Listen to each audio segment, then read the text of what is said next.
So, a few days ago I finished Code Geass, and wow, there's a lot I want to talk about, both good and bad. I'm not gonna lie, going into Code Geass knowing a bit about how it's received in the community set my expectations very high for this series. Prior to watching Code Geass, I had only ever really heard good things about it, and I was lucky enough to go into it spoiler free. And normally I don't really let my expectations run wild with something that's well received, but for some reason with Geass I kinda just assumed that it was gonna be this almost perfect series that could rival as a contender for one of the best anime of all time. And whilst unfortunately I wouldn't say that Code Geass is almost perfect, or one of the greatest anime of all time, I would say that it's a series with one of my favourite protagonists of all time. No surprise there.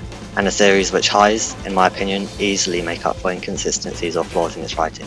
Code Geass may not have lived up to my expectations in terms of objectivity, mainly because I set them too high. However, Code Geass did exceed my expectations in terms of how much I enjoyed it, so much so that it's actually a contender in my top 5 personal favourite anime of all time. So since I enjoyed it so much, today I want to talk about the achievements and shortcomings of one of the most interesting and satisfying experiences I've had with anime to date, Code Geass. So let's get into it. Also, just a heads up, this video is going to be more of my thoughts and opinions on Code Geass having just finished it, rather than a full-on review, so don't expect any thought-provoking new perspectives of any nuances in the writing or anything. Okay, so since this is largely agreed on in the fandom, let's start with this. Oh my god, Lelouch is amazing. Honestly, not only is he just an amazing character in general, he just makes it so easy to root for him, and I can't even question why half the school was in love with Lelouch, because this series genuinely made me fall in love with Lelouch as a character. I expected him to be a lot like Light from Death Note, and in some ways he definitely is.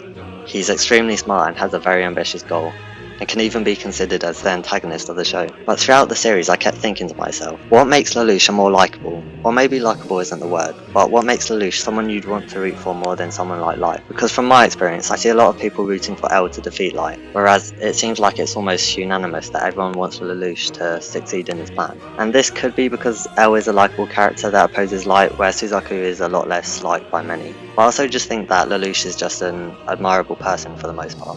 Unlike Light, who starts off with a somewhat admirable goal which then descends into his own flawed idea of justice, Lelouch for the most part stays true to his starting goal, and whilst wavering many times, he ultimately proves his admirability and pulls the ultimate Itachi Uchiha on steroids, making himself become hated by the world in order to cultivate peace. And I'll talk more about the Zero Requiem plan later when I discuss the fantastic ending of the series.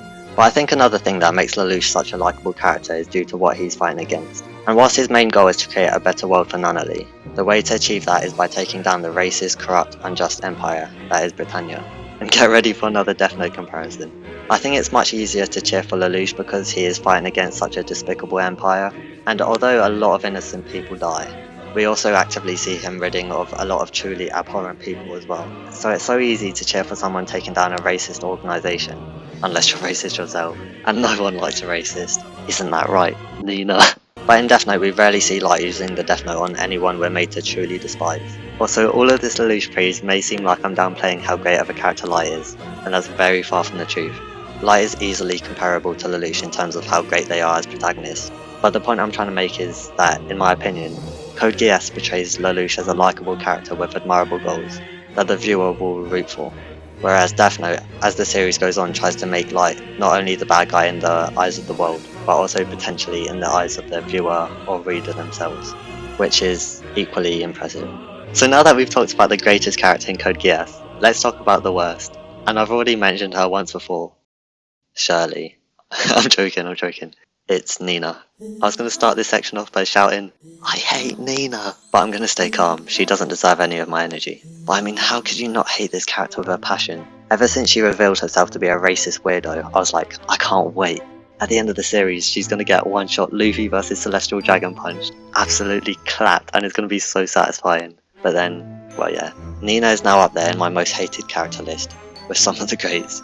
But to be completely honest, although I would have liked to see some justice come into play in terms of her character, amidst all the chaos and craziness of the last 5 to 10 episodes, I kinda completely forgot about her, so I'm not mad or anything about that. And despite what some would say, I do think that she had a role to play in the story, and to be honest, it was kind of fun to hate her as well. Literally, every time I went into the comments to see what people thought of the episode, it would just be people expressing how much they hate Nina, and I was definitely here for that. But there is one other character that I'd like to talk about that does get a lot of hate as well, and that's Shirley.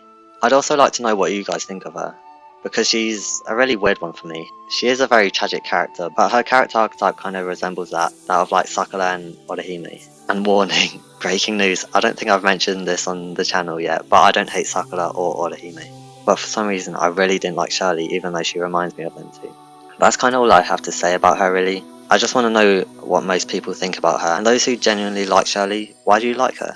I just found her a bit annoying at times, and that could just be because I was so invested in Lelouch's plan, so every time she got in the way I was like, just go away. Now let's get into some proper praises and criticisms of Code Geass. As I said in the intro, there are some glaring flaws in Code Geass. I think the infamous one is Lelouch losing control of his Geass, accidentally giving Euphemia the order to kill the Japanese. This moment was insane. It had my mind blown and gave birth to the following episodes up until the end of season 1 that were amazing. Although heartbreaking, Yuffie's downfall was incredible and in my opinion, peak Code Geass. That's why it's such a shame to look back on what caused such a great moment and following episodes. A common criticism of this scene is that it feels contrived and too convenient that Lelouch's Geass would lose control at that very moment, and it's pretty hard to disagree with this. If it wasn't as big of a plot point as it was, then it would be fine, but this was one of the biggest turning points in the series. And while I don't really want to defend this moment, I did watch a great video by Replay Value, where he makes a good point that it doesn't stray from Lelouch's character, in the fact that Lelouch is very proud, therefore he wouldn't let Yuffie win without saying something like, I could have won if I wanted, I could make you kill the Japanese if I wanted. He obviously explains it better than me, but I hope you get the point. I'll leave a link to his video in the description. Also, in the comments of that video, someone also suggested an interesting idea about how the Geass is linked to the heart, and how Lelouch was betraying his wish to destroy Britannia by uniting with Yuffie and ultimately working with Britannia. I won't read it all out, but I'd recommend to pause and read it all, it's a great idea. Other than the Yuffie moment, I do have some problems with things like the memory reset in season 2, to cheat its way back to everything being somewhat normal again, and how Lelouch just got a device to control his Geass. Also, there were a few times in the series where it felt like Lelouch just got insanely lucky with coincidences to get himself out of being caught. It's stuff like this that, unfortunately, in my opinion, holds Code Geass back from being almost perfect and one of the greatest anime of all time. But as I said in the intro, the great moments of Code Geass more than make up for it, and make Code Geass an insanely fun and chaotic experience. And speaking of great moments in Code Geass, there's way too many to go through, but I think you know which one I'm about to mention. The Zero Requiem. In my opinion, I don't think this is an unpopular opinion at all, it's the greatest end-to-end anime that I've seen so far, and it's going to be pretty damn hard to beat it. It's satisfying, it's mind-blowing, it's heartbreaking, and it's noble.